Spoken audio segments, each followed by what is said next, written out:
Hi friends, എല്ലാവർക്കും നമ്മുടെ പുതിയ വീഡിയോയിലേക്ക് സ്വാഗതം. അപ്പോൾ ഇന്നത്തെ വീഡിയോ എന്ന് പറയുന്നത് എൻ്റെ ഡെലിവറി സ്റ്റോറിയാണ് കേട്ടോ. കുറച്ച് ലേറ്റായി എന്നറിയാം. കാരണം എന്ന് വെച്ച് കഴിഞ്ഞാൽ ഞാൻ ഡെലിവറി ഒക്കെ കഴിഞ്ഞിട്ടുള്ള ഒരു ഇതിൽ നിന്നൊക്കെ റിക്കവറായിട്ട് വരാനായിട്ട് ഒന്ന് സെറ്റായിട്ട് വരാനായിട്ട് കുറച്ച് സമയം എടുത്തു. അപ്പോൾ അതുകൊണ്ടാണ് കേട്ടോ വീഡിയോ ലേറ്റ് ആയത്. അപ്പോൾ ആരെങ്കിലും നമ്മുടെ ചാനൽ പുതിയതായിട്ട് കാണുന്നുണ്ടെങ്കിൽ വീഡിയോസ് ഇഷ്ടപ്പെട്ട് കഴിഞ്ഞാൽ ഒന്ന് സപ്പോർട്ട് ചെയ്യണേ. അപ്പോൾ നമുക്ക് വീഡിയോയിലേക്ക് കാണുന്നല്ലോ. എനിക്ക് സ്റ്റാർട്ടിങ്ങുള്ള സ്കാനിങ് തൊട്ട് ലാസ്റ്റത്തെ സ്കാനിങ് വരെ എൻ്റെ എക്സ്പെക്റ്റഡ് ഡെലിവറി ഡേറ്റ് എന്ന് പറയുന്നത് മാർച്ച് 22 കേട്ടോ കാണിച്ചിരുന്നത്. അങ്ങനെ ലാസ്റ്റത്തെ സ്കാനിങ് ആയപ്പോൾ സ്കാനിങ് കഴിഞ്ഞപ്പോൾ ഡോക്ടർ ഇങ്ങനെ നമുക്ക് അഡ്മിഷൻ്റെ ഡേറ്റ് പറഞ്ഞിട്ടുണ്ടായിരുന്നു. അഡ്മിഷൻ്റെ ഡേറ്റ് മാർച്ച് 17 ആണ് പറഞ്ഞിട്ടുണ്ടായിരുന്നത്. അപ്പോൾ രാവിലെ തന്നെ നമ്മുടെ അടുത്ത് എത്താനൊക്കെ പറഞ്ഞിട്ടുണ്ടായിരുന്നു. അങ്ങനെ രാവിലെ എത്തി. രാവിലെ നേരത്തെയൊക്കെ എത്തി അവിടെ ചെന്ന് ഡോക്ടറൊക്കെ വന്ന് PV ചെയ്തു. ഫസ്റ്റ് തന്നെ PV ചെയ്തിട്ടുണ്ടായിരുന്നു. അപ്പോൾ PV ഒരുപാട് വീഡിയോസിൽ ഞാനിങ്ങനെ കണ്ടിട്ടുണ്ട് കേട്ടോ. PV ചെയ്യുമ്പോൾ ഭയങ്കര വേദനയായിരിക്കും, ഭയങ്കര പെയിനാണ്, അങ്ങനെയുള്ളതൊക്കെ ഞാൻ കണ്ടിട്ടുണ്ട്. അപ്പോൾ എനിക്ക് നല്ല പേടിയായിരുന്നു PV ചെയ്യണ കാര്യമൊക്കെ പറയുമ്പോൾ. പക്ഷെ PV ചെയ്തപ്പോൾ എനിക്ക് അങ്ങനെ ഭയങ്കര വേദനയായിട്ടൊന്നും എനിക്ക് ഫീൽ ചെയ്തില്ല കേട്ടോ. അങ്ങനെ രാവിലെ തന്നെ PV ഒക്കെ ചെയ്ത് പിന്നെ ഒരു 10:30 ഒരു ടൈമായപ്പോൾ ട്യൂബ് ഇട്ടിട്ടുണ്ടായിരുന്നു. അങ്ങനെ വികസനം ആകുമ്പോൾ ആ ട്യൂബ് തന്നെ ഊരി പോകുന്നതാണ് പറഞ്ഞിട്ടുണ്ടായിരുന്നത്. അങ്ങനെ ട്യൂബ് ഇട്ടപ്പോൾ തൊട്ട് എനിക്ക് നല്ല പെയിനായിരുന്നു. നല്ല പെയിൻ എന്ന് വെച്ച് കഴിഞ്ഞാൽ നമ്മുടെ പീരീഡ്സിൻ്റെ ആ ഒരു പെയിനില്ലേ, അതിനേക്കാളും കുറച്ചും കൂടെ കൂടുതലായിട്ടുള്ള ഒരു പെയിനായിരുന്നു കേട്ടോ. എൻ്റെ കൂട്ടത്തിൽ ട്യൂബ് ഇട്ടവർക്കൊന്നും അപ്പം തന്നെ അങ്ങനെ പെയിനൊന്നും തുടങ്ങിയിട്ടുണ്ടായിരുന്നില്ല. പക്ഷെ എനിക്ക് ആ സമയത്തൊക്കെ നല്ല പെയിനായിരുന്നു. അങ്ങനെ ആ പെയിൻ ഇങ്ങനെ രാത്രി വരെ ആ സെയിം പെയിൻ തന്നെ ഉണ്ടായിരുന്നു കേട്ടോ. പിന്നെ അത് മാറിപ്പോയിട്ടേ ഉണ്ടായിരുന്നില്ല. അങ്ങനെ അങ്ങനെ ട്യൂബൊക്കെ ഇട്ട് പിന്നെ നമ്മളെ വാർഡിലേക്ക് പറഞ്ഞു വിട്ടിട്ടുണ്ടായിരുന്നു.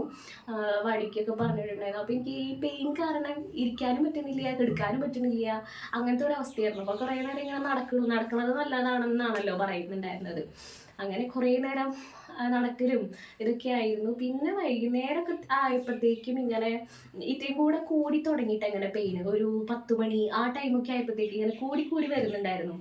അങ്ങനെ പുറത്തിറങ്ങി ഇങ്ങനെ നടക്കന്നെയാണ്. എനിക്ക് ഇങ്ങനെ ബെഡിൽ കിടക്കാൻ പറ്റണില്ല, എന്നാൽ ഇരിക്കാനായാലും ഒരു സുഖമില്ല, ഈ വേദന ഇങ്ങനെ വന്നുകൊണ്ടിരിക്കണേ. അപ്പം ഇങ്ങനെ നടക്കുന്നുണ്ട്. അന്നത്തെ ദിവസം തന്നെ കുറേ അഡ്മിഷൻസ് ഉണ്ടായിരുന്നു. ഏകദേശം ഒരു 10 പേരൊക്കെ ഉണ്ടായിരുന്നു, 3 അഡ്മിഷൻസ്. അപ്പം നമ്മളെപ്പോലെ തന്നെ ഉള്ള കുട്ടികൾ ഇങ്ങനെ നടക്കുന്നുണ്ട്. അപ്പോൾ അവരായിട്ടൊക്കെ കമ്പനി ആയിട്ട് ഈ പെയിനുള്ള സമയത്തും ഇങ്ങനെ സംസാരിക്കുന്നുണ്ട്. അതൊരു രസം തന്നെയാണ്. നമ്മൾ റൂം എടുക്കണേക്കാളും വാർഡിലൊക്കെ ആകുമ്പോൾ ഇങ്ങനെ എല്ലാവരും കണ്ട് അവരുടെ അടുത്ത് എക്സ്പീരിയൻസ് പറയാം. അങ്ങനെയൊക്കെ ഭയങ്കര രസമായിരുന്നു കേട്ടോ. അത് കുഴപ്പമൊന്നുമില്ല. ഈ വേദനയുടെ പ്രശ്നം മാത്രമേ ഉണ്ടായിരുന്നുള്ളൂ. അങ്ങനെ വേദന ഒരു 11 മണിയൊക്കെ ആയപ്പോഴത്തേക്കും അത്യാവശ്യം വേദന ഇങ്ങനെ കൂടി വന്നിട്ടുണ്ടായിരുന്നു. അപ്പം ഇങ്ങനെ ലേബർ റൂമിൽ അമ്മ ഇങ്ങനെ ചെന്ന് പറഞ്ഞു ഇങ്ങനെ വേദന ഇങ്ങനെ കൂടി വന്നിട്ടുണ്ട് എന്ന് പറഞ്ഞപ്പോൾ എന്നെ അങ്ങോട്ട് കൊണ്ട് ചെല്ലാൻ പറഞ്ഞിട്ട് ഞാനങ്ങനെ പോയിട്ട് അവർ ഇങ്ങനെ ചെക്ക് ചെയ്ത് നോക്കിയപ്പോൾ ട്യൂബ് ഊരി പോന്നിട്ടുണ്ട്. അപ്പം അതിൻ്റെയാണ് പിന്നെ അപ്പം വികസനമായിട്ടുണ്ടല്ലോ, അപ്പം അതിൻ്റെയാണ് ഈ പെയിൻ കൂടി വന്നതെന്ന് പറഞ്ഞു. അങ്ങനെ ട്യൂബൊക്കെ ഊരിയെടുത്ത് പിന്നെ അവിടെ ലേബർ റൂമിൽ തന്നെ കെടുത്തി. പിന്നെ പെയിൻ വരാനൊക്കെ ലേബർ റൂമിൽ തന്നെ കെടുത്തി. അങ്ങനെ ഇടയ്ക്കിടയ്ക്ക് ആ സിസ്റ്റർ ഇങ്ങനെ PV ചെയ്ത് നോക്കുന്നുണ്ടായിരുന്നു. വികസനം ആവുന്നുണ്ടോ എന്ന് ഇങ്ങനെ നോക്കുന്നുണ്ടായിരുന്നു കേട്ടോ. അപ്പോൾ ഇങ്ങനെ വികസനം കുറച്ച് കൂടി വന്നിട്ടുണ്ടായിരുന്നു. അപ്പോൾ പെയിൻ ഇങ്ങനെ വരുന്നതിനനുസരിച്ച് എന്നെ അവിടെ കെടുത്തിട്ടാ. അപ്പോൾ ഇങ്ങനെ നോക്കിക്കൊണ്ടിരിക്കുകയാണ്. ആദ്യം ഒരു 30 മിനിറ്റ് കൂടുമ്പോഴാണ് പെയിൻ വന്നുകൊണ്ടിരുന്നത്. പിന്നെ 20 മിനിറ്റായി, 15 മിനിറ്റായി, അങ്ങനെ ഇങ്ങനെ സമയം ഇങ്ങനെ കുറഞ്ഞു വന്നുകൊണ്ടിരുന്നു. വലിയ പെയിനൊന്നും അതായത് നമ്മുടെ ഡെലിവറി പെയിനെ വെച്ച് നോക്കുമ്പോൾ അത്ര പെയിൻ അല്ലായിരുന്നു കേട്ടോ അന്ന് എനിക്കുണ്ടായിരുന്ന പെയിൻ എന്ന് പറയുന്നത്. അങ്ങനെ അവിടെ കെടുത്തി. സിസ്റ്റർ ഇടയ്ക്കിടയ്ക്ക് PV ചെയ്ത് നോക്കുന്നുണ്ട്. അപ്പോൾ അത്യാവശ്യം ഒരു 4.5 ഒക്കെ വികസനമായ സമയത്ത് എൻ്റെ അടുത്ത് പറഞ്ഞു ഇങ്ങനെ വയറ് കഴുകിയിട്ടൊന്നും ഉണ്ടായിരുന്നില്ല. അപ്പോൾ വയറ് കഴുകിയിട്ട് ഡ്രസ്സൊക്കെ മാറി നമ്മുടെ ഡെലിവറിയുടെ ആ ഷർട്ടും വെള്ള ഷർട്ടും വെള്ളമുണ്ടൊക്കെ ഇരിക്കുന്നുണ്ടല്ലോ, അതൊക്കെ എടുത്തിട്ട് വരാനായിട്ട് പറഞ്ഞു. അങ്ങനെ നേരെ പോയിട്ട് വയറ് കഴുകാനായിട്ട് പോയി. വയറ് കഴുകി തിരിച്ച് ലേബർ റൂമിലേക്ക് വന്നപ്പോഴത്തേക്കും ഈ പെയിനോ ഉണ്ടായിരുന്നതൊക്കെ ഉണ്ടല്ലോ എവിടേക്കാ പോയെന്ന് അറിയില്ല. ഒട്ടും പെയിനില്ല. പിന്നെ അങ്ങനെ ഇവര് പെയിൻ വരാനായിട്ട് ട്രിപ്പൊക്കെ ഇട്ടിട്ട് അങ്ങനെ കിടത്തി. ഞാൻ സുഖമായിട്ട് അവിടെ കിടന്ന് ഉറങ്ങിട്ടാ. അപ്പോൾ അതിനിടയിൽ സിസ്റ്റർ ഇടയ്ക്ക് വിളിക്കുന്നുണ്ട്, PV ചെയ്ത് നോക്കുന്നുണ്ട്, ഇതൊക്കെ ഞാൻ അറിയുന്നുണ്ട് കേട്ടാ. എനിക്ക് എന്താണാവോ ഇങ്ങനെ ട്രിപ്പ് ഇട്ട് കഴിഞ്ഞ് എനിക്ക് അപ്പോൾ ഉറക്കം വരികയായിരുന്നു, ഭയങ്കര ഉറക്കം. ഈ 9 മാസമായിട്ട് ഞാൻ 9 മാസത്തിൽ എനിക്ക് തീരെ ഉറക്കം ഉണ്ടായിരുന്നില്ല. പക്ഷെ ആ ഉറക്കം മുഴുവൻ അന്ന് ലേബർ റൂമിൽ കിടന്നിട്ട് ഉറങ്ങിയിട്ടുണ്ടായിരുന്നത്. അങ്ങനെ PV ഇടയ്ക്ക് ചെയ്ത് നോക്കും. വികസനം അതുപോലെ സെയിം ആയിട്ട് തന്നെ നിൽക്കുന്നുണ്ടായിരുന്നത്. വേദന എന്ന് പറയുന്ന സംഭവമേ ഇല്ല ഉണ്ടായി വയറ് കഴിക്കോട് കൂടിയിട്ട്. അങ്ങനെ നേരം വെളുത്ത് ഒരു 6 മണി വരെ ഞാൻ അതിൻ്റെ ഉള്ളിൽ കിടന്നു. 6 മണി വരെയും എനിക്ക് പെയിൻ വന്നിട്ടുണ്ടായിരുന്നില്ല. അങ്ങനെ ഡോക്ടറെ വിളിച്ച് ചോദിച്ചപ്പോൾ ഡോക്ടർ പറഞ്ഞു എന്തെങ്കിലും ലൈറ്റായിട്ട് ഫുഡ് കഴിച്ചിട്ട് ഒരു 7:30 ആകുമ്പോൾ വരാൻ പറഞ്ഞു. അങ്ങനെ 7:30 വന്നു. ഡ്രസ്സൊക്കെ മാറിയിട്ട് 7:30 വന്നു. 7:08 വന്നപ്പോൾ ഞാൻ വന്നപ്പോഴത്തേക്ക് അത്യാവശ്യം ഒരു 8-9 പേര് ഇങ്ങനെ നിരന്ന് കിടക്കുന്നുണ്ട്. അവരും ആ ടൈമിൽ വന്നതാട്ടോ. ഇന്ന് ഡെലിവറി ഉള്ള ആൾക്കാർ തന്നെയാണ്. 18-ാം തീയതി മോർണിംഗ് എത്തി സംഭവമാണ് കേട്ടോ ഞാൻ പറയണത്. അപ്പോൾ എല്ലാവരും ഇങ്ങനെ നിരന്ന് കിടക്കുന്നുണ്ട്, എല്ലാവർക്കും ട്രിപ്പ് ഇട്ടിട്ടുണ്ട്. അപ്പോൾ അവസാനം ഒരു ബെഡ് ബാലൻസ് ഉണ്ട് കേട്ടോ. അപ്പോൾ ആ ബെഡിൽ ഞാനും കിടന്നു. ഞാൻ ചെന്ന് കിടന്നപ്പോൾ എനിക്കും ഇങ്ങനെ മരുന്ന് കയറ്റി തുടങ്ങി. മരുന്ന് കയറ്റി തുടങ്ങിയിട്ട് ഇങ്ങനെ 10 മണിക്ക് ആകുമ്പോഴത്തേക്കും അത്യാവശ്യം എല്ലാവർക്കും ഇങ്ങനെ പെയിനൊക്കെ വന്നു തുടങ്ങി. ഓരോരുത്തർ ഭയങ്കര കരച്ചിലായി. ഞാൻ മാത്രം ഇങ്ങനെ ട്രിപ്പ് ഇട്ടിട്ട് സുഖമായിട്ട് ഇങ്ങനെ ഉറങ്ങിക്കെടുക്കുക. അതിനിടയിൽ ഉറക്കത്തിൻ്റെ ഇടയിൽ ഞാനിങ്ങനെ ഓരോരുത്തരുടെ കരച്ചിലുകൾ കേൾക്കുന്നുണ്ട് കേട്ടോ. അപ്പോൾ കരച്ചിൽ കേൾക്കുമ്പോൾ ഞാനിങ്ങനെ തിരിഞ്ഞു നോക്കും. പിന്നെ ഞാനങ്ങനെ കിടക്കും. പിന്നെ ഒരു 10-10:30-11 മണിയൊക്കെ ആയപ്പോഴത്തേക്കും ഓരോരുത്തർ ഇങ്ങനെ കയറി തുടങ്ങി. നല്ല പെയിനായി, വികസനമൊക്കെ ആയി, ഓക്കെ ആയി, അവരൊക്കെ കയറി തുടങ്ങി. ഡെലിവറി കഴിഞ്ഞ് പുറത്തേക്ക് ഇറങ്ങി തുടങ്ങി. അങ്ങനെ ഏകദേശം 1 മണി 1:30 ആയപ്പോഴത്തേക്കും ഇവിടെ കിടക്കുന്ന ഒരു കുട്ടീനെ ഒഴിച്ച് ബാക്കി എല്ലാവരുടെയും ഡെലിവറി കഴിഞ്ഞു. ഞാൻ മാത്രം അപ്പോഴും കെടുക്കാന്ന് വെച്ച് കഴിഞ്ഞാൽ 4 കുപ്പി മരുന്ന് അങ്ങോട്ട് കയറ്റിയിട്ടുണ്ടായിരുന്നു. എന്നിട്ടും എനിക്ക് വലിയ ഒരു പെയിനും ഉണ്ടായിരുന്നില്ല. സിസ്റ്റർ ഇടയ്ക്കാവുമ്പോൾ ചോദിക്കുന്നുണ്ട് പെയിൻ ഉണ്ടോ കുട്ടി എന്ന് ചോദിക്കുന്നുണ്ട്. പക്ഷെ എനിക്കൊരു പെയിനും ഉണ്ടായിരുന്നില്ല. അപ്പോൾ ഇവർ കരയണത് കാണുമ്പോൾ എനിക്ക് സങ്കടം വരുന്നുണ്ടായിരുന്നു. അങ്ങനെ ജസ്റ്റ് ഇങ്ങനെ കണ്ണ് നിറഞ്ഞ് വിഷമായിട്ട് കണ്ണ് നിറയുന്നുണ്ടായിരുന്നു കേട്ടോ. അപ്പോൾ എന്നോട് ഇങ്ങനെ സിസ്റ്റർ ചോദിക്കും, എന്താ കരയണ, പെയിൻ വന്നാ? ഇല്ല, അല്ല, അവർ കരയണത് കണ്ടിട്ട് വിഷമായിട്ട് എനിക്ക് കരയണമെന്ന് പറഞ്ഞു. അങ്ങനെ അവരുടെയൊക്കെ ഏകദേശം 1:30 ആയപ്പോഴത്തേക്ക് ഈ കിടക്കണ എല്ലാവരുടെയും ഡെലിവറി കഴിഞ്ഞു. ഒരു കുട്ടി മാത്രം അവശേഷിക്കുന്നുണ്ടായിരുന്നു. ആ കുട്ടിക്ക് രാവിലെ തൊട്ട് പെയിനാണ്. 1:30-2 മണി ഞാൻ കിടക്കണ സമയത്തും ആ കുട്ടി ഇങ്ങനെ കരഞ്ഞുകൊണ്ടേ ഇരിക്കുക. ഞാൻ പിന്നെ ഇതൊക്കെ കണ്ട് സുഖമായിട്ട് അവിടെ കിടന്ന് ഉറങ്ങിക്കൊണ്ടിരിക്കാട്ടാ. സൗണ്ടുകളൊക്കെ കേൾക്കുമ്പോൾ ഞാനിങ്ങനെ തിരിഞ്ഞു നോക്കുന്നുണ്ട്. നമുക്ക് കിടന്നുറങ്ങാനൊരു മനസ്സമാധാനം ഇല്ല, നമുക്ക് ടെൻഷൻ ഉണ്ട്, അങ്ങനെയൊക്കെ. അപ്പോൾ പുറത്ത് നിൽക്കണമെങ്കിൽ ഞാൻ രാവിലെ കയറിയതാണ്. പക്ഷെ അത് ഒന്നും ആയില്ലല്ലോ എന്നുള്ള ടെൻഷനിലാണ് പുറത്തുള്ള ആൾക്കാർ. പിന്നെ പിറ്റേ ദിവസം ഡെലിവറി ഉള്ള പിള്ളേരൊക്കെ ഇടയ്ക്ക് ചെക്കപ്പിന് വേണ്ടിയിട്ട് ലേബർ റൂമിലേക്ക് വരുന്നുണ്ടായിരുന്നു കേട്ടോ. അപ്പോൾ ഞാനിങ്ങനെ ഇൻഫർമേഷൻസ് ഒക്കെ പാസ് ചെയ്ത് കൊടുക്കാറുണ്ട്. എനിക്ക് കുഴപ്പമൊന്നുമില്ല, പെയിനൊന്നും വന്നിട്ടില്ല, ഞങ്ങൾക്ക് എടുക്കുന്നുണ്ടെന്നൊക്കെ വീട്ടുകാരുടെ അടുത്ത് പറയാനൊക്കെ പറയുന്നുണ്ട്. അപ്പോൾ അവർ പോയിട്ട് പറയും കുഴപ്പമൊന്നുമില്ല, അവർ സുഖമായിട്ട് കിടന്ന് പറഞ്ഞിട്ടുണ്ട് എന്നൊക്കെ പറയും. അമ്മയൊക്കെ പുറത്ത് ഭയങ്കര ടെൻഷൻ അടിച്ചിരിക്കുകയാണല്ലോ. അപ്പം അങ്ങനെ അതൊക്കെ കഴിഞ്ഞ് ഏകദേശം ഒരു 2 മണി 2:30, എനിക്ക് തോന്നുന്നു 2:30 ആയിട്ടുണ്ട് തോന്നുന്നു. ആ സമയമായപ്പോഴത്തേക്കും ഡോക്ടർ വന്നു. എന്നിട്ട് എന്നോട് ചോദിച്ചു പെയിൻ എന്തെങ്കിലും ആയോ എന്ന് ചോദിച്ചപ്പോൾ പെയിനൊന്നും ആയിട്ടില്ല. അപ്പം എൻ്റെ അടുത്ത് പി വി ചെയ്യാനായിട്ട് വരാൻ പറഞ്ഞു. അങ്ങനെ വേഗം റൂമിൽ പോയിട്ട് പി വിയും ചെയ്തു. അതിനോടൊപ്പം കൂടിയിട്ട് വെള്ളം പൊട്ടിച്ച് കളഞ്ഞ് ഒരു 2 സെക്കൻഡൊക്കെ ആകുമ്പോഴത്തേക്കും എനിക്ക് ഭയങ്കര പെയിനായി. ഭയങ്കര പെയിൻ എന്ന് വെച്ച് കഴിഞ്ഞാൽ പ്രഗ്നൻസി പെയിൻ ഇല്ലേ, ആ ഹൈപ്പിലുള്ള ആ ഒരു പെയിൻ അതങ്ങോട്ട് വന്നു. അതെനിക്ക് ഒട്ടും സഹിക്കാൻ പറ്റാത്ത ആ ഒരു പെയിൻ അങ്ങോട്ട് വന്നു. അതായത് തലേദിവസം എനിക്കുണ്ടായിരുന്ന 15 മിനിറ്റ് കൂടുമ്പോൾ അങ്ങനത്തെ പെയിനൊന്നല്ല. ഇത് ഭയങ്കര എന്താ പറയുക, ഭയങ്കര ഹൈപ്പിലുള്ള പോലത്തെ ഒരു പെയിനാണ് കേട്ടോ. അത് എങ്ങനത്തെ പെയിനാണെന്നൊന്നും വിവരിക്കാനായിട്ട് എനിക്ക് പറ്റുന്നുണ്ടായില്ല. കാരണം ഞാൻ ഉദ്ദേശിച്ച പെയിൻ എന്ന് വെച്ചാൽ നമ്മുടെ പീരീഡ്സിൻ്റെ പെയിനില്ലേ, അതിൻ്റെ കുറച്ച് വലിയ പെയിനാണ് ഞാൻ ഉദ്ദേശിക്കുന്നത്. പക്ഷെ അതുപോലെ ഒന്നല്ല പെയിൻ എന്ന് പറയുന്നത്. എന്താ പറയുക, നടുവെ കഴക്കലോ ഒരു പ്രത്യേക തരം വേദനയായിരുന്നു കേട്ടോ. അപ്പം ഞാൻ വീട്ടിൽ നിന്ന് പോകുമ്പോൾ തന്നെ വിചാരിച്ചിട്ടുണ്ടായിരുന്നു ലേബർ റൂമിൽ കയറി കഴിഞ്ഞ് കഴിഞ്ഞാൽ സൈലൻ്റ് ആയിരിക്കണം, കരയാൻ പാടില്ല, മാക്സിമം കരയാൻ പാടില്ല എന്നൊക്കെ വിചാരിച്ചിട്ടാണ് ഞാൻ അതിൻ്റെ ഉള്ളിൽ കയറിയിട്ടുണ്ടായിരുന്നത്. അങ്ങനെ വെള്ളമൊക്കെ പൊട്ടിച്ച് കളഞ്ഞ് പെയിൻ വന്നു തുടങ്ങിയപ്പോൾ മാക്സിമം ഞാൻ കരയാണ്ട് ഇങ്ങനെ നോക്കിയിട്ടാണ് ഇങ്ങനെ സഹിച്ച് പിടിച്ചു. പിന്നെ കുറേ ഇങ്ങനെ വായ കുത്തി, പിന്നെ ബെഡിമ്മ ഇങ്ങനെ അമക്കി പിടിച്ചു. അങ്ങനെയൊക്കെ ഞാൻ ഇങ്ങനെ ചെയ്ത് നോക്കി കുറച്ച് നേരമൊക്കെ. അത് കഴിഞ്ഞ് എനിക്ക് സഹിക്കാൻ പറ്റാണ്ട് ഇപ്പോൾ അമ്മ എന്ന് പറഞ്ഞിട്ട് ഇങ്ങനെ ഉറക്കനെ വിളിച്ചു. അങ്ങനെയൊക്കെ 2-3 വട്ടം അങ്ങനെ കരഞ്ഞിട്ടുണ്ടാവുള്ളൂ. അപ്പോൾ സിസ്റ്റർമാർ പറയുന്നുണ്ട് ഇവള് കരയണമൊന്നും ഇല്ല കേട്ടോ, അവളിങ്ങനെ ഇങ്ങനെയൊക്കെ പിടിച്ച് കാണിക്കുകയാണ്, അപ്പോൾ ചിലപ്പോൾ ഇവൾക്ക് ആവണത് അറിയില്ല എന്നൊക്കെ സിസ്റ്റർമാർ അവിടെ നിന്ന് പറയണ്ടായിരുന്നു. അതിലൊരു സിസ്റ്റർ ഉണ്ട് കേട്ടോ, നല്ല സ്നേഹമായിരുന്നു. സ്നേഹം എന്ന് വെച്ചാൽ എനിക്ക് ഒരു അമ്മയുടെയൊക്കെ ഒരു ഫീലുണ്ടല്ലോ, അതുപോലെയാണ് നമ്മളടുത്ത് സംസാരിക്കുമ്പോൾ. എന്താടാ അങ്ങനെയൊക്കെ ചോദിച്ചിട്ട് സംസാരിക്കും. എനിക്ക് ഭയങ്കര, നമുക്ക് അങ്ങനെയുള്ളവരൊക്കെ കൂടെ ഉണ്ടെങ്കിൽ ഭയങ്കര ഒരു പോസിറ്റീവ് ഫീലായിരുന്നു എനിക്ക്. അപ്പോൾ ആ സമയത്ത് നല്ലൊരു പ്രത്യേക ധൈര്യമൊക്കെ എനിക്ക് ആ സിസ്റ്ററിൽ നിന്ന് എനിക്ക് കിട്ടിയിട്ടുണ്ടായിരുന്നു കേട്ടോ. അപ്പോൾ ആളിങ്ങനെ നല്ല ഫ്രണ്ട്ലി ആയിട്ട് എൻ്റെ അടുത്ത് സംസാരിക്കുന്ന കാര്യങ്ങളൊക്കെ ഉണ്ടായിരുന്നു.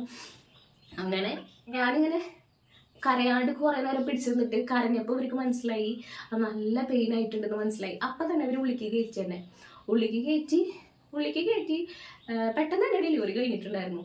3:20 ഡെലിവറി കഴിഞ്ഞു.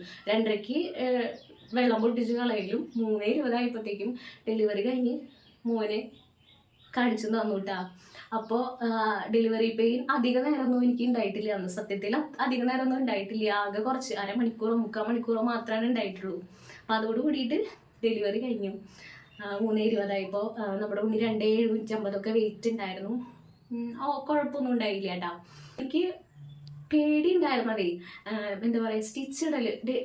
ഡെലിവറിക്കൊന്നും എനിക്കൊരു പേടി ഉണ്ടായിരുന്നില്ല. സ്റ്റിച്ച് ഇടല് എനിക്ക് എന്താ പറയുക ഭയങ്കരമായിട്ട് നമുക്കറിയും. എനിക്കത് നല്ല പേടിയായിരുന്നു. സ്റ്റിച്ച് ഇടണതാണ് എനിക്ക് ഏറ്റവും കൂടുതൽ പേടി ഉണ്ടായിരുന്നത്. പക്ഷേ ഈ ഡെലിവറി പെയിൻ്റെയും ഇതിൻ്റെയൊക്കെ ഇടയിൽ ആ സംഭവമേ അറിഞ്ഞിട്ടുണ്ടായില്ല, ഒട്ടും അറിഞ്ഞിട്ടുണ്ടായില്ല. അങ്ങനെ എല്ലാം കഴിഞ്ഞ് പുറത്തേക്കൊക്കെ കടത്തിയപ്പോഴാണ് ഉണ്ണീനെയൊക്കെ ശരിക്കും കണ്ട് എടുത്ത്. അപ്പോൾ കുറച്ചും കൂടെ നല്ല ഹാപ്പി ആയിട്ടാ. അപ്പോൾ എനിക്ക് പുറത്തേക്കൊക്കെ കടത്തിയപ്പോൾ എനിക്ക് അങ്ങനെ ശരീരത്തിനോ ഒന്നും അങ്ങനെ പ്രത്യേകിച്ച് വേദനയോ ഒന്നും തോന്നിയിട്ടുണ്ടായിരുന്നില്ല. അപ്പോഴത്തെ ഒരു ഇഫക്റ്റിലായിരിക്കാം, പിന്നെ ഇഞ്ചക്ഷനും കാര്യങ്ങളൊക്കെ അടിച്ചതിൻ്റെ ആ ഒരു ഇഫക്റ്റിലായിരിക്കാം കേട്ടോ. എനിക്ക് പുറത്തേക്കൊന്നും കടത്തിയപ്പോൾ അങ്ങനെ വേദനയോ കാര്യങ്ങളൊന്നും തോന്നിയിട്ടുണ്ടായിരുന്നില്ല. അത് കഴിഞ്ഞ് 3:20 ഡെലിവറി കഴിഞ്ഞ് ഒരു 7:30 കൂടിയിട്ടാണ് കേട്ടോ. അതിനിടയിൽ ട്രിപ്പ് ഇടുണ്ടായിരുന്നു. ട്രിപ്പൊക്കെ ഇട്ട് ഒരു 7:30 ആ സമയത്തോട് കൂടിയിട്ടാണ് വാർഡിലേക്ക് മാറ്റിയത്. വാർഡിലേക്ക് മാറ്റി കഴിഞ്ഞ് അന്നത്തെ ദിവസമൊക്കെ കഴിഞ്ഞ് പിന്നെ പിറ്റേ ദിവസം രാവിലെ തന്നെ, അതായത് ഈ ഹോസ്പിറ്റലിൽ ലേബർ വാർഡിൽ അധികം സ്പേസ് ഒന്നുമില്ല. കൂടി വന്നു കഴിഞ്ഞാൽ ഒരു 10-20 പേരോളം, 20 പേർക്ക് പറ്റില്ല തോന്നുന്നു. ഒരു 10-15 പേരോ ബെഡുകൾ മാത്രമാണ് ഈ ലേബർ വാർഡിലുള്ളൂ. ലേബർ വാർഡ് എന്ന് പറഞ്ഞു കഴിഞ്ഞാൽ 1, 2, 3, 4 റൂമുകളാണ് ഈ ലേബർ വാർഡ് എന്ന് പറഞ്ഞിട്ട് ഉള്ളത്. അപ്പോൾ പിറ്റേ ദിവസം ഇത്ര തന്നെ പേഷ്യൻസ് പിറ്റേ ദിവസം അഡ്മിഷൻ ആകുന്നുണ്ട്. അപ്പോൾ നോർമൽ ഡെലിവറിക്കാരെ വേറെ വാർഡിലേക്ക് മാറ്റും. അത് കുട്ടികളുടെ വാർഡാണ് കേട്ടോ. അപ്പോൾ അവിടത്തേക്ക് മാറ്റുമെന്നാണ് പറഞ്ഞിട്ടുണ്ടായിരുന്നത്. അപ്പോൾ പിറ്റേ ദിവസം പെട്ടി പ്രമാണമൊക്കെ എടുത്തിട്ട് നമ്മുടെ കുട്ടികളുടെ വാർഡിലേക്ക് മാറാനായിട്ട് പറഞ്ഞിട്ടുണ്ടായിരുന്നു. അപ്പോൾ ഡെലിവറി കഴിഞ്ഞതിൻ്റെ പിറ്റേ ദിവസം തന്നെ കേട്ടോ. അപ്പോൾ പിറ്റേ ദിവസം എന്ന് പറയുന്നത് ഇവിടെ നിന്ന് ഒരു 5-6 മിനിറ്റ് നടക്കാനുള്ള ദൂരമുണ്ട് ഈ കുട്ടികളുടെ വാർഡിലേക്ക്. കുട്ടികളുടെ വാർഡിൽ എത്തിക്കഴിഞ്ഞ് കഴിഞ്ഞാൽ ഒരു 10-25 സ്റ്റെപ്പ് കയറിയിട്ട് വേണം. മുകളിലാണ് ഈ കുട്ടികളുടെ വാർഡ് എന്ന് പറയുന്നത്. അങ്ങനെ സ്റ്റെപ്പൊക്കെ കയറി നമ്മളവിടെ എത്തി. ഈ നോർമൽ ഡെലിവറിക്കാരെ മാത്രമാണ് കേട്ടോ മാറ്റണത്. സിസേറിയൻകാരെ മാറ്റുന്നില്ല. അവർക്ക് നടക്കാൻ ബുദ്ധിമുട്ടുണ്ടാവുമല്ലോ. നമുക്കും നടക്കാൻ ബുദ്ധിമുട്ടുണ്ട്. സ്റ്റിച്ചിന് എന്തെങ്കിലും അനക്കം തട്ടി കഴിഞ്ഞാലും പ്രശ്നമുണ്ട്. എന്നാൽ കൂടി നമ്മളങ്ങനെ മാറ്റി അവിടെ എത്തി. പിന്നെ അവിടെ ചെന്നിട്ടായിരുന്നു എനിക്ക് സത്യം പറഞ്ഞു കഴിഞ്ഞാൽ ലേബർ വാർഡ് എന്നൊക്കെ പറഞ്ഞു കഴിഞ്ഞാൽ സത്യത്തിൽ എനിക്ക് സ്വർഗ്ഗമായിരുന്നു. അവിടെയുള്ള ആൾക്കാരും ഓക്കെ ആയിരുന്നു. ഡോക്ടേഴ്സ് ആയാലും അതുപോലെ തന്നെ നഴ്സുമാരായാലും നമ്മളെ നല്ല രീതിയിലൊക്കെ കെയർ ചെയ്ത് നമുക്കറിയാത്ത കാര്യങ്ങളൊക്കെ പറഞ്ഞെന്ന് അങ്ങനെ നല്ല സപ്പോർട്ടീവായിരുന്നു ലേബർ വാർഡിൽ. അത് കഴിഞ്ഞിട്ട് കുട്ടികളുടെ വാർഡിലേക്ക് വന്നപ്പോൾ അവിടെ എനിക്ക് ഫീൽ ചെയ്തത് എന്താണെന്ന് വെച്ച് കഴിഞ്ഞാൽ, പണ്ടുള്ള ടീച്ചേഴ്സും കുട്ടികളും തമ്മിലുള്ളൊരു ഇതില്ലേ, അതായത് ടീച്ചേഴ്സ് പറയണത് തന്നെ കുട്ടികൾ ചെയ്യണം, അങ്ങനെ സ്ട്രിക്റ്റ് ആയിട്ട് ഉള്ള ഓർഡേഴ്സൊക്കെ കൊടുക്കുക, അങ്ങനത്തെ ഒരു ഇതായിരുന്നു കുട്ടികളുടെ വാർഡിൽ എന്ന് പറഞ്ഞു കഴിഞ്ഞാൽ. കുട്ടികളുടെ വാർഡിൽ എന്താ സംഭവം എന്ന് വെച്ച് കഴിഞ്ഞാൽ, ഒരു സൈഡിൽ ന്യൂ ബോൺ ബേബീസും അമ്മമാരും, പിന്നെ അപ്പുറത്തെ സൈഡ് എന്ന് പറയുന്നത് കുറച്ച് വലിയ പിള്ളേരൊക്കെ ഉണ്ടല്ലോ, അതായത് 5 വയസ്സുള്ളവർ 6 വയസ്സുള്ളവർ അങ്ങനെയുള്ള കുട്ടികളാണ് അപ്പുറത്തെ സൈഡിൽ. അപ്പോൾ ഇതിന് രണ്ടിനും കൂടിയിട്ട് ഡ്യൂട്ടിക്ക് ഒരു നേഴ്സാണ് ഉള്ളത്. അപ്പം അങ്ങനെ ഒരു വാർഡിലാണ് നമ്മൾ ഇട്ടിട്ടുണ്ടായിരുന്നത്.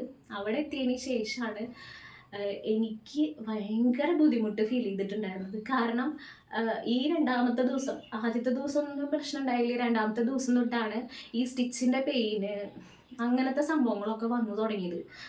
നമുക്ക് ശരീരത്തിന് ബുദ്ധിമുട്ടുകളൊക്കെ എനിക്ക് രണ്ടാമത്തെ ദിവസം തൊട്ടാണ് തുടങ്ങിയിട്ടുണ്ടായിരുന്നത്. പിന്നെയെന്ന് വെച്ച് കഴിഞ്ഞാൽ നമ്മുടെ ഉണ്ണി വന്നു കഴിഞ്ഞ് കഴിഞ്ഞാൽ പിന്നെ ഫുൾ ടൈം ഉറക്കമായിരിക്കുമല്ലോ. ഉണർന്നിരിക്കണതൊക്കെ വളരെ കുറവാണ്. പിന്നെ പാല് കുടിക്കാനൊക്കെ നമ്മളിങ്ങനെ വിളിച്ചെടുപ്പിച്ചിട്ടൊക്കെ കൊടുക്കണം. അപ്പോൾ അതൊക്കെ ഭയങ്കര ബുദ്ധിമുട്ടായിരുന്നു. അതായത് 1 മണിക്കൂർ കൂടുമ്പോഴാണ് ഫീഡ് ചെയ്യണം എന്ന് പറഞ്ഞിട്ടുണ്ടായിരുന്നത്. അപ്പോൾ 1 മണിക്കൂർ കൂടുമ്പോൾ ഇവനെ വിളിക്കുകയാണെങ്കിൽ 1 മണിക്കൂർ എടുക്കും ഇവനൊന്ന് എണിപ്പിച്ച് കിട്ടാനായിട്ട്. എണിപ്പിച്ച് കഴിഞ്ഞാൽ ഒന്ന് എണിച്ച് ഒന്ന് ഫീഡ് ചെയ്തൊന്ന് സ്റ്റാർട്ട് ചെയ്ത് കഴിഞ്ഞാൽ തന്നെ അപ്പം തന്നെ ഉറങ്ങിപ്പോവും. അങ്ങനെയായിരുന്നു. ശരിക്കും സങ്കടം വന്നിട്ടുണ്ട്. അങ്ങനത്തെ ദിവസങ്ങളായിരുന്നു. അപ്പം ഇവന് വേറെ കാര്യങ്ങളൊക്കെ മഞ്ഞപ്പ് അങ്ങനത്തെ മഞ്ഞപ്പ് ഏകദേശം 3-ാമത്തെ ദിവസമാണ് ടെസ്റ്റ് ചെയ്ത് നോക്കാട്ടോ. അപ്പോൾ ഷുഗർ അതുപോലെ തന്നെ വെയിറ്റ് ഒക്കെ നോർമലായിരുന്നു. അവന് ഒരു പ്രശ്നവും കാര്യങ്ങളും ഉണ്ടായില്ല. 3-ാമത്തെ ദിവസം ടെസ്റ്റ് ചെയ്ത് നോക്കിയപ്പോഴാണ് മഞ്ഞപ്പ് ചെറുതായിട്ട് വന്നിട്ടുണ്ട്.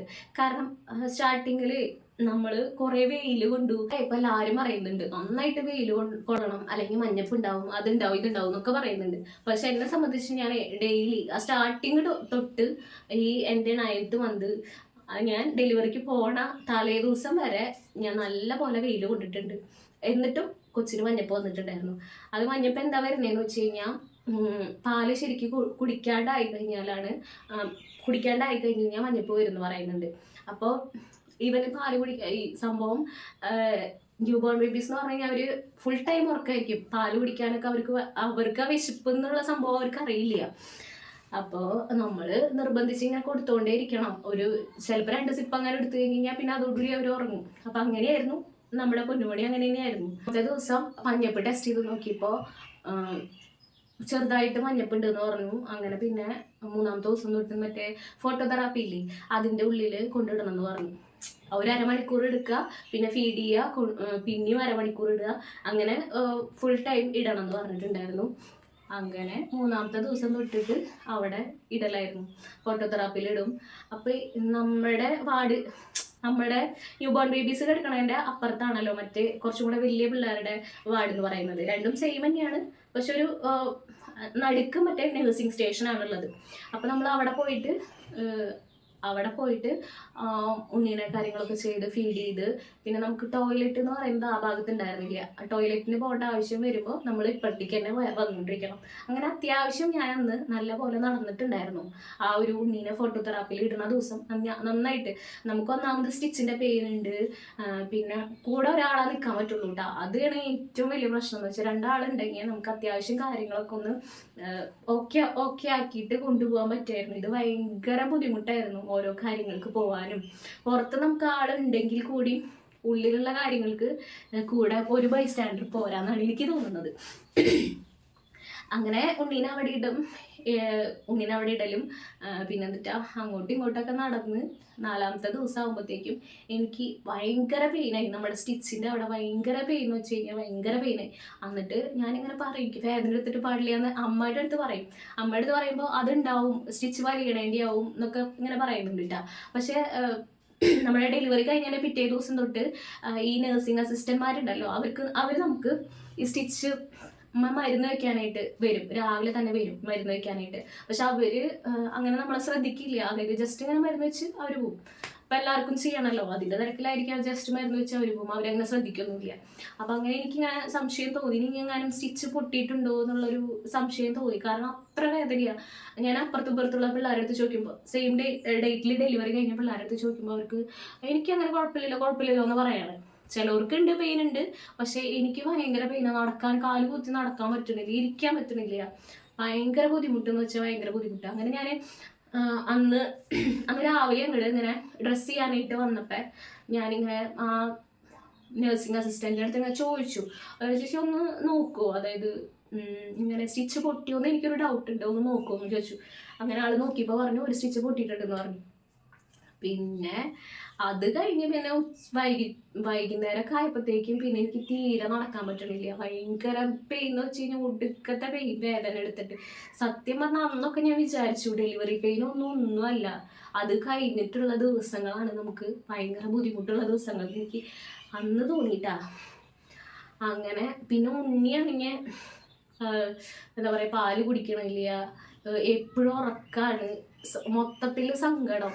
അമ്മയാണെങ്കിൽ ഓരോ കാര്യങ്ങൾക്ക് ഓടിണ്ട് നടക്കണം. പിന്നെ ഡ്രസ്സുകൾ കഴുകണമല്ലോ, ഉണ്ണിയുടെ ഡ്രസ്സുകൾ ഇതൊക്കെ കഴുകണം. പിന്നെ ഉണ്ണിക്ക് ഡോക്ടറെ കാണിക്കാനായിട്ട് കൊണ്ടുപോകണം. അങ്ങനെ ഓരോരോ കാര്യങ്ങൾ. അങ്ങനെ സത്യം പറഞ്ഞു കഴിഞ്ഞാൽ ഞാൻ രാവിലെയും ഇല്ല പകലും ഇല്ലാണ്ട് എനിക്ക് പുലർച്ചയൊക്കെ എത്തിയിരുന്ന് ഞാനിങ്ങനെ കരച്ചില്ല. എനിക്ക് അങ്ങോട്ട് തിരിയാനൊന്നും പറ്റുന്നില്ല. അതുപോലെ തന്നെ സത്യം പറഞ്ഞു കഴിഞ്ഞാൽ എനിക്ക് ഉണ്ണിനെ ഉണ്ണികളെയൊന്നും എടുത്തിട്ടുള്ള ഒരു എക്സ്പീരിയൻസും ഇല്ല. ഉണ്ണീനെ എടുക്കാനായിട്ട് എനിക്ക് വലിയ പിടുത്തുണ്ടായിരുന്നില്ല. എനിക്ക് ഒന്നാമത് ടെൻഷനാണ്, പേടിയാണ്. അയ്യോ എങ്ങനെ എടുക്കുക, കുഞ്ഞതല്ലേ, അപ്പോൾ നമുക്ക് എങ്ങനെ എടുക്കുക, അങ്ങനെയുള്ള കാര്യങ്ങളൊക്കെ ഉണ്ടായിരുന്നു. ലാസ്റ്റ് അമ്മയുടെ ടെൻഷൻ കൂടിയിട്ട് അമ്മ എന്നെ ചീത്ത പറയാറുണ്ട്, ഇത്ര ദിവസമായിട്ട് നീ പഠിച്ചില്ലേ എന്നുള്ളത്. ഈ സിസ്റ്റർമാർ നമ്മളെ ചീത്ത പറയും, അതായത് ഉണ്ണീനെ എടുക്കാൻ പഠിച്ചില്ലേ, ഗ്യാസ് തട്ടാൻ പഠിച്ചില്ലേ എന്നൊക്കെയുള്ള അവരുടെ ചീത്ത.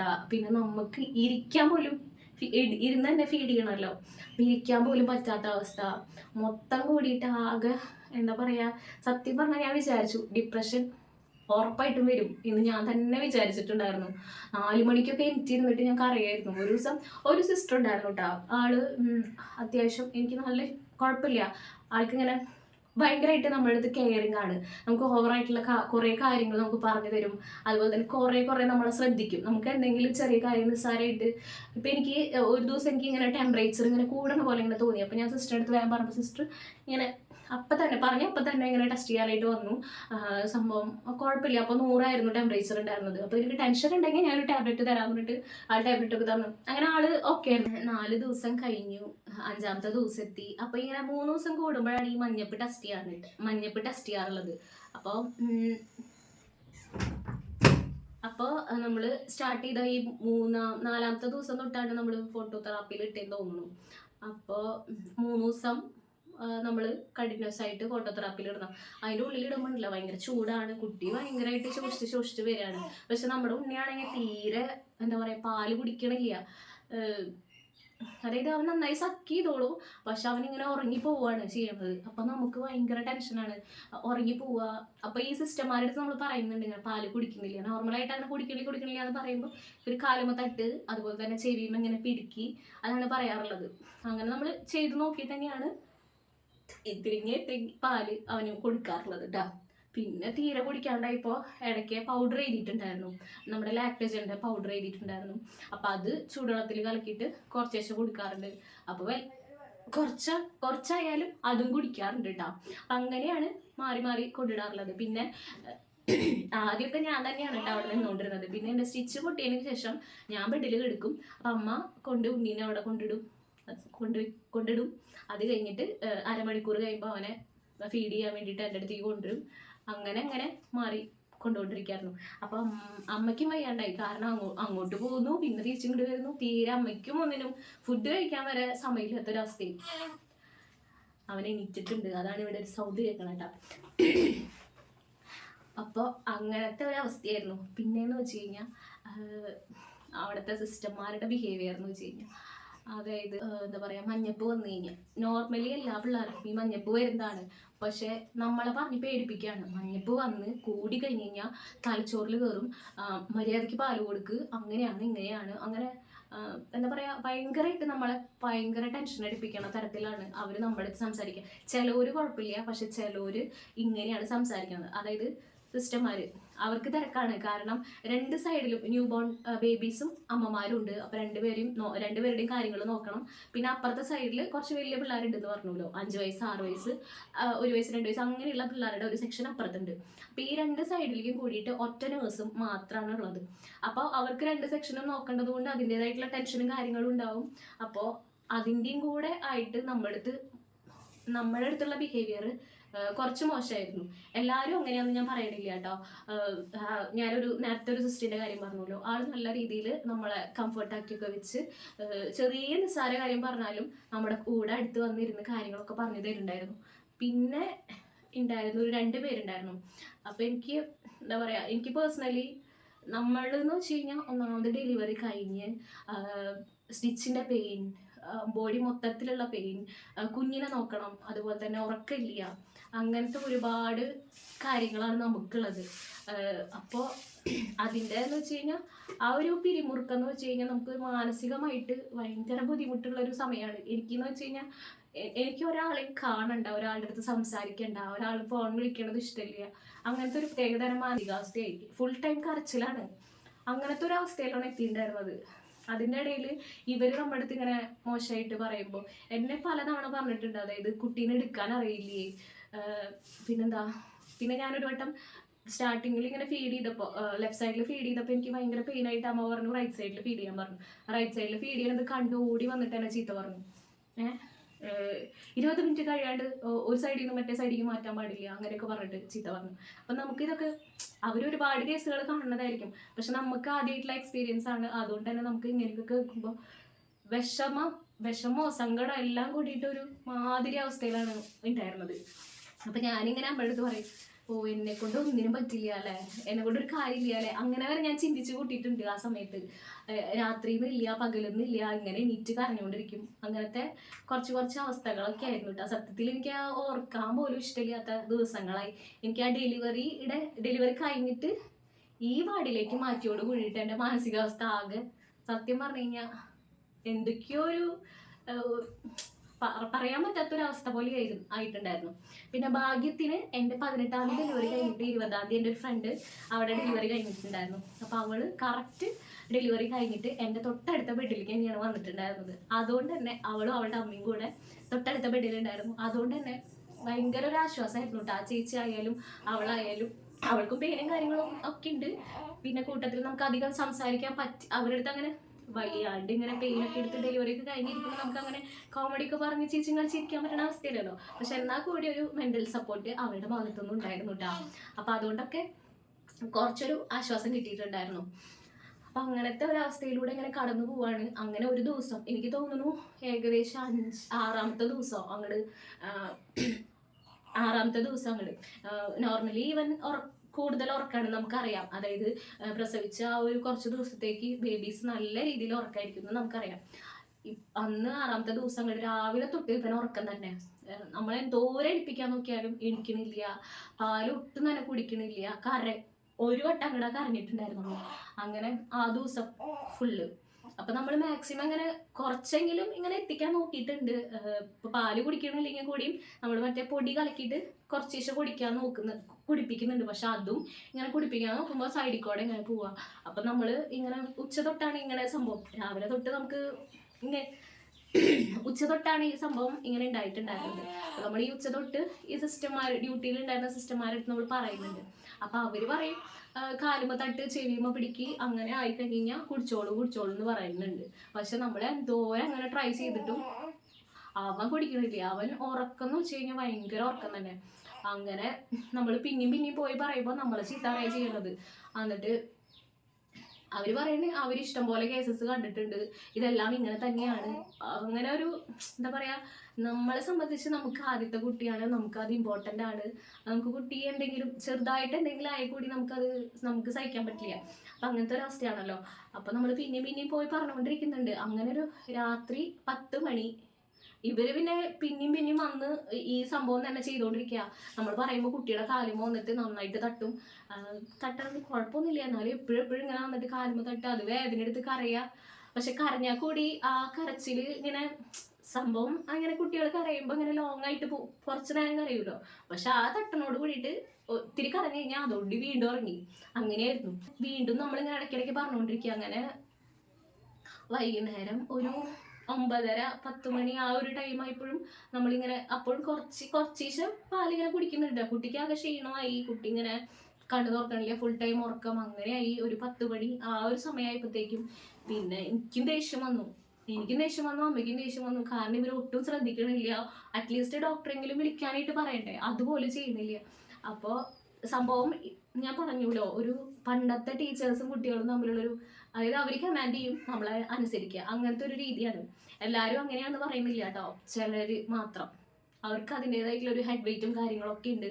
അപ്പം അതുകൊണ്ട് തന്നെ അതിൻ്റെതായിട്ടുള്ള ബുദ്ധിമുട്ട് നമുക്ക് നല്ല രീതിയിൽ ഫീൽ ചെയ്തിട്ടുണ്ടായിരുന്നു. അപ്പോൾ ഒരു 10 മണിയൊക്കെ ആയപ്പോഴത്തേക്കും നമുക്ക് തീരെ പറ്റാണ്ടായി സംഭവം. കുട്ടി തീരെ പാല് കുടിക്കണില്ല, അവൻ അത്ര ആക്റ്റീവ് ആവണില്ല.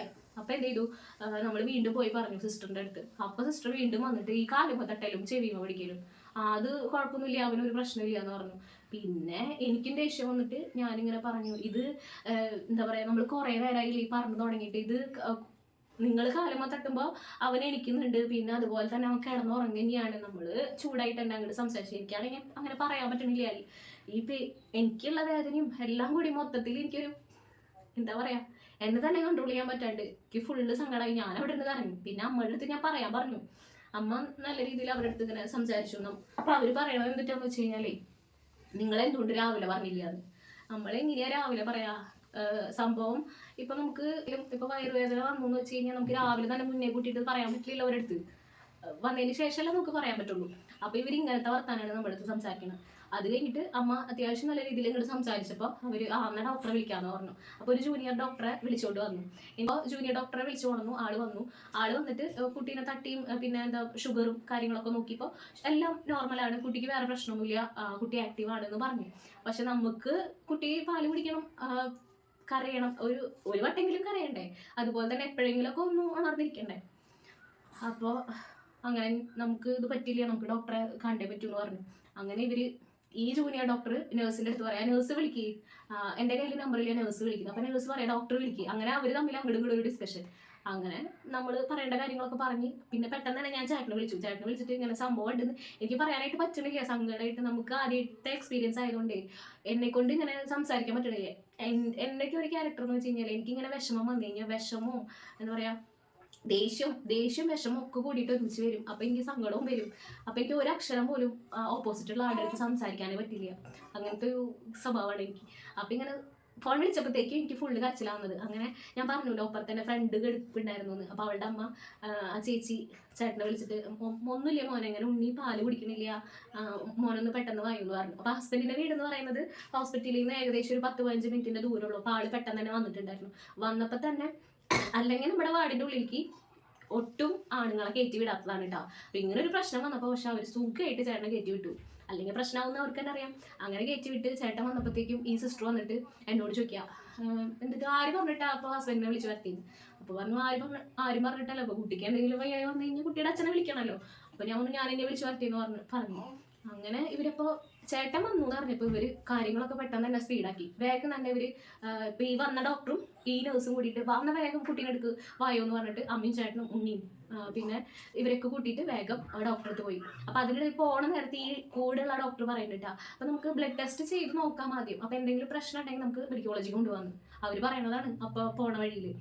അങ്ങനെ അത് പറഞ്ഞ് നമ്മൾ ഡോക്ടറെ അടുത്ത് ചെന്ന് ഡോക്ടർ ഇങ്ങനെ എല്ലാം ടെസ്റ്റ് ചെയ്ത് നോക്കുമ്പോൾ കുട്ടിക്ക് മൊത്തത്തിൽ വേറെ പ്രശ്നങ്ങളും കാര്യങ്ങളൊന്നുമില്ല, അവൻ ആക്റ്റീവാണ്. അപ്പം നമുക്കൊരു ബ്ലഡ് ടെസ്റ്റ് ചെയ്യാം, അത് ചെയ്തിട്ട് എന്തെങ്കിലും പ്രശ്നം ഉണ്ടോ നോക്കാമെന്ന് പറഞ്ഞു. അങ്ങനെ ബ്ലഡ് ടെസ്റ്റ് ചെയ്ത് കഴിഞ്ഞ് ഒരു 12:30 ആ സമയമാവും റിസൾട്ട് കിട്ടാന്ന് പറഞ്ഞു. അങ്ങനെ അതുവരെ ചേട്ടൻ അവിടെ പുറത്ത് വെയിറ്റ് ചെയ്തു. റിസൾട്ട് കിട്ടി കാണിച്ചപ്പോൾ വേറെ ഒരു പ്രശ്നങ്ങളും ഇല്ല. പിന്നെ ഇവന്ന് വെച്ച് കഴിഞ്ഞാൽ ബ്ലഡ് എടുത്തോട് കൂടിയിട്ട് ആള് നല്ല ആക്റ്റീവായിട്ട് പിന്നെ പാല് കുടിക്കുന്നുണ്ട്. ഇത് ചെക്ക മനുഷ്യനെ പേടിപ്പിക്കായിരുന്നു. എന്നിട്ട് ഇവന് ബ്ലഡ് എടുത്ത് ആ ഒരു സൂചി കയറ്റിയപ്പോൾ ഇവന് ഒരു പ്രശ്നമില്ല, സുഖമായിട്ട് കരയണമുണ്ട്, പാല് കുടിക്കണമുണ്ട്. അവിടെയുള്ള എല്ലാ പിള്ളേരെയും ഏൽപ്പിച്ചു ഇവന്റെ കരച്ചിൽ കേട്ടിട്ട്. അപ്പോൾ അങ്ങനെ അപ്പൊ അതറിഞ്ഞോട് കൂടിയിട്ടാണ് നമ്മൾ ഓക്കെ ആയിട്ടാ. ഫുഡ് പോലും ഒന്നും കഴിച്ചിട്ടുണ്ടായിരുന്നില്ല. അപ്പൊ ഇവന്റെ സംഭവം ഓക്കെയാണ്, കുഴപ്പമില്ല എന്ന് അറിഞ്ഞപ്പിന്നെയാണ് നമ്മൾ ഫുഡൊക്കെ കഴിച്ചിട്ടുണ്ടായി. 12 മണി ആ സമയത്താണ് ഫുഡൊക്കെ കഴിച്ചത്, രാത്രിത്തെ ഫുഡ്. അപ്പൊ അങ്ങനെ എല്ലാം ഓക്കെ ആയി. പിന്നെന്തിട്ടാ അങ്ങനെ അപ്പുറത്തെ വാടിന്ന് അപ്പുറത്തെ പിള്ളേരെ വാടെന്ന് പറഞ്ഞില്ലേ, അവിടെ നിന്നൊക്കെ ചേച്ചിമാരും ഞങ്ങൾക്ക് അറിയണത് കണ്ടിട്ട് അപ്പുറത്തെ വാടിൽ നിന്നൊക്കെ ആൾക്കാർ വന്നു. ചേച്ചിമാർ വന്നു. അപ്പോൾ കുഴപ്പമില്ല, ഇവരുടെ ചിലവരുടെ ക്യാരക്ടേഴ്സൊക്കെ അങ്ങനെയാണ് എന്നൊക്കെ എൻ്റെ അടുത്ത് പറഞ്ഞു. പിന്നെ ആദിത്യ ആയതുകൊണ്ടാണ് ഇത്രയും വിഷമം അങ്ങനെ എന്നെ പറഞ്ഞ് അവരൊക്കെ സമാധാനിപ്പിച്ചുട്ടാ. അപ്പോൾ അവരൊക്കെ കൂടിയ കാരണം കൊണ്ട് ഈ ന്യൂസ് ചേട്ടനും അമ്മയൊക്കെ നിൽക്കുക അമ്മ എടുത്ത് ചോദിക്കുകയാണ്, ഈ നിസ്സാര കാര്യത്തിനാണോ നിങ്ങൾ ഇത്രയും പേര് ആൾക്കാരെ വിളിച്ച് വരുത്തിയെന്നൊക്കെ അമ്മയുടെ അടുത്ത് ചോദിച്ചു. അപ്പോൾ ചേട്ടൻ പറഞ്ഞു ആരെയും വിളിച്ച് വരുത്തിയിട്ടില്ല, ഞാൻ മാത്രമാണ് വന്നിട്ടുള്ളൂ എന്ന് പറഞ്ഞു. അപ്പോൾ അവർ പിന്നെ ഒന്നും വേണ്ടിയില്ല. അത് കഴിഞ്ഞപ്പോൾ അവർക്ക് കുറച്ചെങ്കിലും പേടിയായിട്ടോ. ഇങ്ങനെ എന്തെങ്കിലും സംഭവിച്ചാലാണ് നമുക്ക് കുറച്ച് കെയറിങ് കിട്ടുള്ളൂ. അല്ലെങ്കിൽ നമ്മൾ എന്തെങ്കിലും കാര്യം പറഞ്ഞു കഴിഞ്ഞാൽ നമ്മൾ ഇങ്ങോട്ട് ഷൗട്ട് ചെയ്ത് ഇങ്ങോട്ട് ചീത്ത പറയണം, അങ്ങനത്തെ ഒരു രീതിയാണ് എനിക്ക് അതിൻ്റെ ഉള്ളിൽ കണ്ടിട്ടുണ്ടായിരുന്നത്.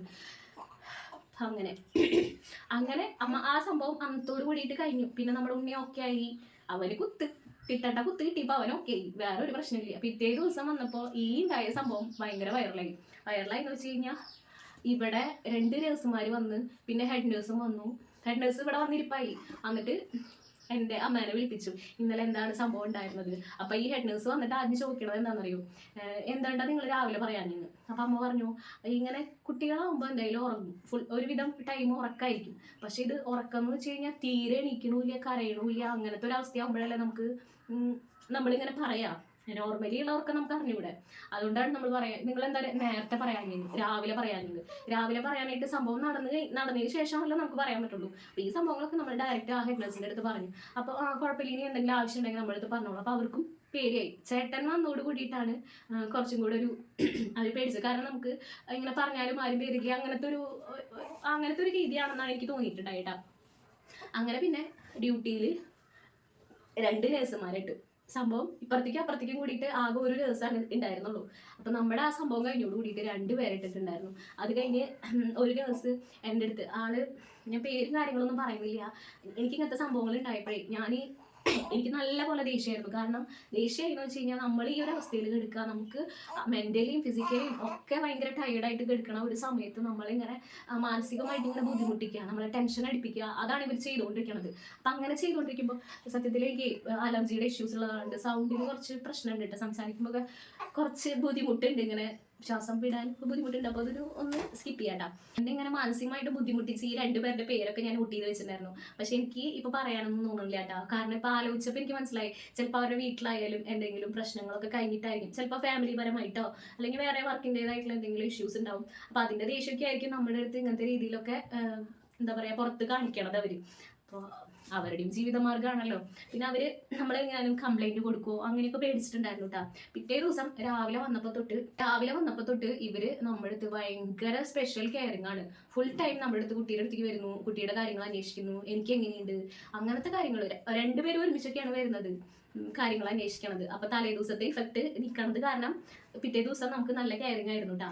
അപ്പോൾ അങ്ങനെയൊക്കെ സംഭവിച്ചിട്ടുണ്ടായിരുന്നു. അപ്പോൾ അതിലൊരു സിസ്റ്റ് കുട്ടിക്ക് മഞ്ഞപ്പിൻ്റെ കാര്യത്തിൽ ഞാൻ പറഞ്ഞിട്ടുണ്ടായിരുന്നല്ലോ, തലച്ചോറിലടിക്കും, പിന്നെ മണ്ടേ കയറും, അങ്ങനത്തെ കുറേ കാര്യങ്ങൾ എൻ്റെ അടുത്ത് പറഞ്ഞിട്ടുണ്ടായിരുന്നു. അപ്പോൾ ആ ടോപ്പിക്കും ഞാൻ ആരോട് അങ്ങോട്ട് എടുത്ത് പറഞ്ഞിട്ടുണ്ടായിരുന്നു. ഇങ്ങനെയൊക്കെ പറഞ്ഞു, എൻ്റെ അപ്പോഴത്തെ ദേഷ്യത്തിന് ഞാൻ ആരോടോ പറഞ്ഞു, ഇങ്ങനെയൊക്കെ പറഞ്ഞു, നമ്മളിങ്ങനെയൊക്കെ പറയാൻ പാടുണ്ടോ എന്നൊക്കെ ഞാൻ ആരോടോ അപ്പോഴത്തെ ഇതിൽ ഞാൻ പറഞ്ഞിട്ടുണ്ടായിരുന്നു. അപ്പോൾ അത് ഈ സിസ്റ്ററിൻ്റെ അടുത്ത് വന്ന് ഇങ്ങനെ പറഞ്ഞു. ഞാനങ്ങനെ പറഞ്ഞതുകൊണ്ടാണോ, ഞാനങ്ങനെ പറഞ്ഞിട്ട് വല്ല ബുദ്ധിമുട്ടായോ അങ്ങനെയൊക്കെ എൻ്റെ അടുത്ത് വന്ന് നല്ല രീതിയിൽ ഇങ്ങനെ സംസാരിച്ചു.